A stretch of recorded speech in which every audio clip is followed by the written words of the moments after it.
अगर थोड़ी समझदारी हो तो 5 साल बड़ी उम्र की लड़की से शादी करनी चाहिए, ताकि कम से कम दोनों का राम नाम सत्य करीब करीब।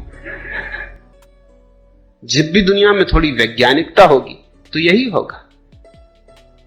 25 साल की लड़की 25 साल का लड़का नहीं होना चाहिए, 20 साल का लड़का, बराबर उम्र का भी नहीं, 5 साल कम। लेकिन पुरुष को इसमें बड़ी दिक्कत मालूम होती है, क्योंकि अपने से कमजोर, हर हालत में कमजोर स्त्री से विवाह करना चाहता है पुरुष, क्योंकि अकड़।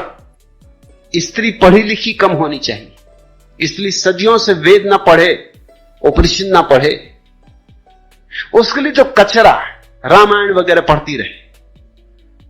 ये बाबा तुलसीदास जो लिख गए हैं उसको पढ़ती रहे, बाकी असली कोई चीजें ना पढ़े। रामलीला देखती रहे और देखती रहे स्त्री के साथ होता हुआ अत्याचार, कि जब मर्यादा पुरुषोत्तम तक ये व्यवहार कर रहे हैं सीता के साथ, तो उसके पतिदेव उसके साथ जो कर रहे हैं वो ठीक ही है। स्त्री को चुपचाप स्वीकार करना चाहिए। गर्भवती स्त्री को घर से निकाल रहे हैं, तो अगर पतिदेव गर्भवती स्त्री को भी घर से निकाल दें तो भी उसे स्वीकार करना चाहिए। और मजा देखते हो, रावण के यहां से जब राम लेकर आए सीता को, तो अग्नि परीक्षा अकेली सीता को देनी पड़ी। और ये भैया ही थे।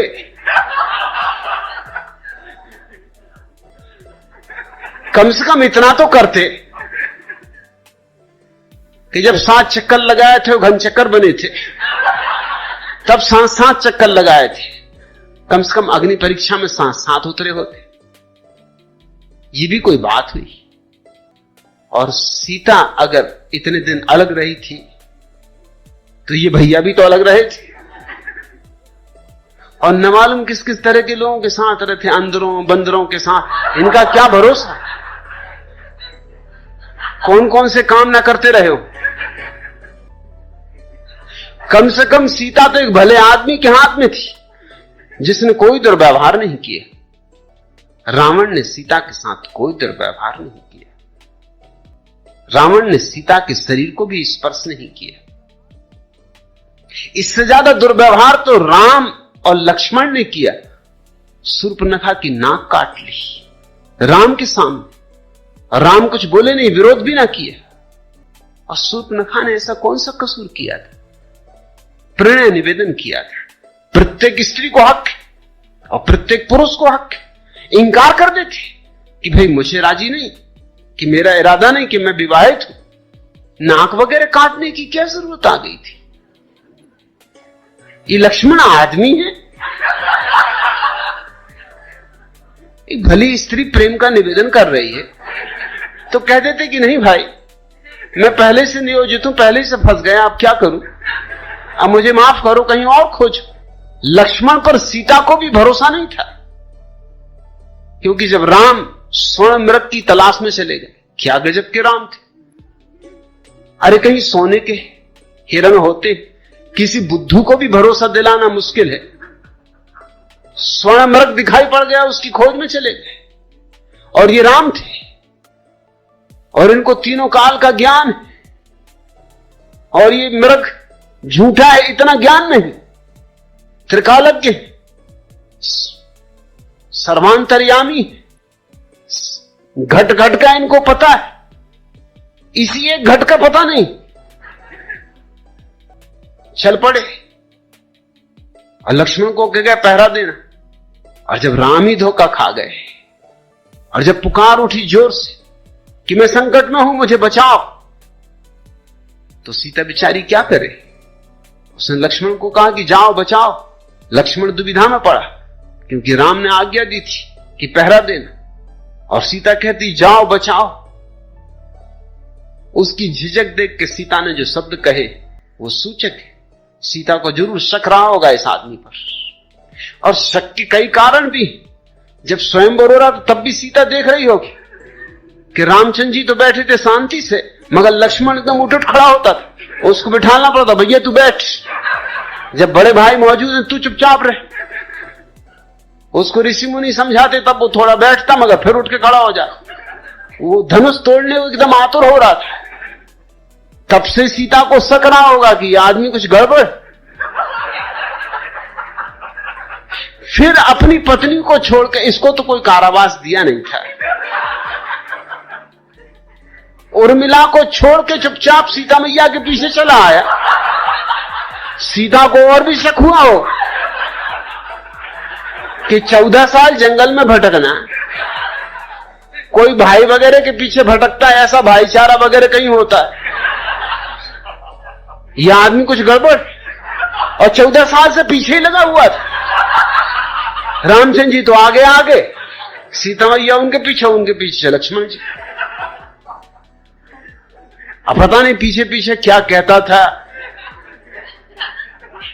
क्या व्यवहार करता था, क्योंकि सीता ने जो वक्तव्य दिया उससे जाहिर होता है। सीता ने कहा कि मुझे मालूम कि तेरी यही इच्छा है कि किसी तरह राम समाप्त हो जाए, तो तू मुझ पर कब्जा कर ले। यही वक्तव्य बताता है कि सीता को इस आदमी पर शक निश्चित रहा, संदेह रहा। और इस बात के कहते से लक्ष्मण को एकदम चोट भी पड़ गई। इससे भी पता चलता है चोट ही उस बात की पड़ती है जिसका भीतर डर हो। अभी जाने को राजी नहीं था कि रामचंद्र जी आज्ञा देगा मैं तो यहीं रहूंगा, भाई की आज्ञा नहीं छोड़ सकता। और जब सीता ने ये कहा कि मुझे पता है कि तू यहां क्यों, भाई की आज्ञा वगैरह का कोई सवाल नहीं, सवाल यह है कि किसी तरह राम खत्म हो जाए तो मुझ पर कब्जा कर ले, तेरी नजर खराब, तेरी नीयत खराब। बस ये कहते से लक्ष्मण जी चल पड़े, एकदम क्रोध में आ गए। क्रोध ही तब आता है जब कोई घाव को छू देता है। रावण ने तो कोई दुर्व्यवहार नहीं किया और सीता की अग्नि परीक्षा दी गई। रामलीला दिखाई जा रही है स्त्रियों को कि देखो तुम्हारे पतिदेव ऐसी परीक्षा लेंगे, घबराना मत, परीक्षा देना। देखो सीता मैया आग में से निकली और बिल्कुल बच के निकल आई, ऐसी तुम भी आग में से निकलो, तुम भी बच के निकल आओगे। इस पागलपन में मत पड़ना, आग माग में से कोई बच के नहीं निकलता।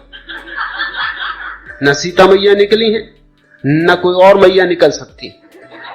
आग को कुछ नहीं पड़ी और इसके बावजूद भी एक दुब्बड़ ने कह दिया कि मुझे शक है, उसे अपनी पत्नी पे शक था कि तू रात भर कहां रही, मैं कोई राम नहीं हूं कि वर्षों रावण के घर रह आई सीता और फिर भी रख ले।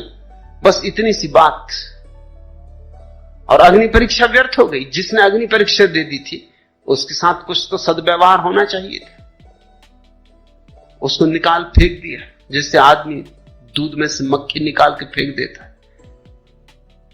ये रामलीला दिखाई जाती है स्त्रियों को।